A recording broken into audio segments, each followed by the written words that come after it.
Hey everyone, it's Michael here from Bodybuilding Nation. Welcome back to another update where we cover the latest in the bodybuilding world. Today, I've got some fresh physique updates from some of the top competitors in the game. Let's dive right in. Starting off with Hunter Labrada, someone we haven't seen many updates from this year. Hunter is looking absolutely massive in his recent photos, though he appears to be carrying a bit more water than usual. My guess is he's either in a health-focused phase or possibly running lower dosages at the moment. I've been hearing some chatter that Hunter might be dealing with shoulder issues, which could mean he's taking this year off from competition or at least pushing his competitions to later in the year. Despite this, he's still hitting the gym hard and moving impressive weight. I've got to say, I'm one of the people who's been rooting for Hunter all along. The guy has shown consistent improvement year after year, and he's made significant progress getting his midsection under control. He brings the size, the conditioning, and in my opinion, is an underrated poser. Hoping to see him back on stage soon, likely at the Tampa Pro as he's done in the past. Next up is a fresh physique update from Quinton Eriya, aka Beastwood.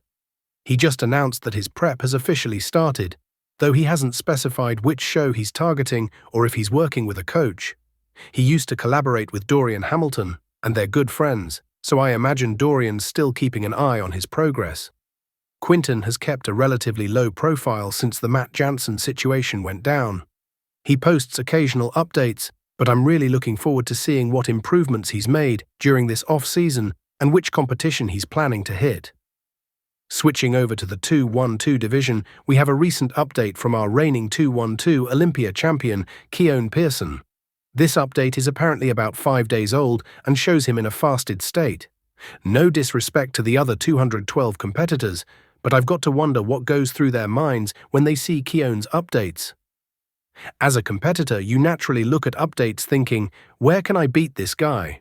And honestly, the only advantage others might have over Keone at this point is muscle maturity.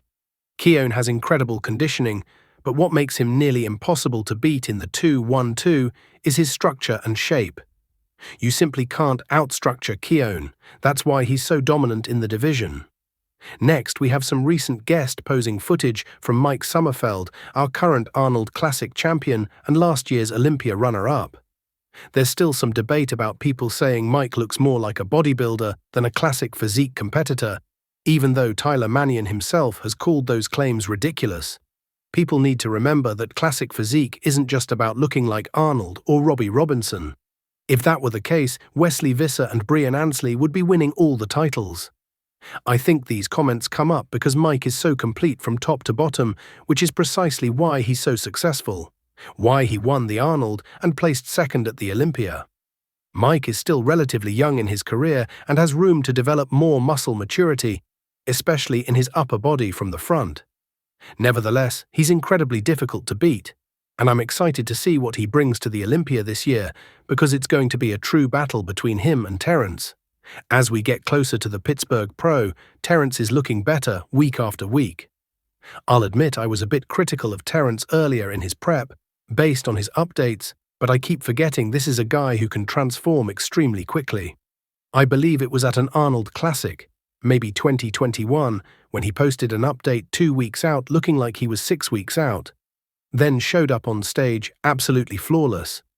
Sometimes Terrence doesn't kick into high gear until later in his prep, but he's looking phenomenal in these recent photos. Thanks for watching another episode on Bodybuilding Nation. If you enjoyed the video, make sure to hit that like button and subscribe to the channel for more bodybuilding updates.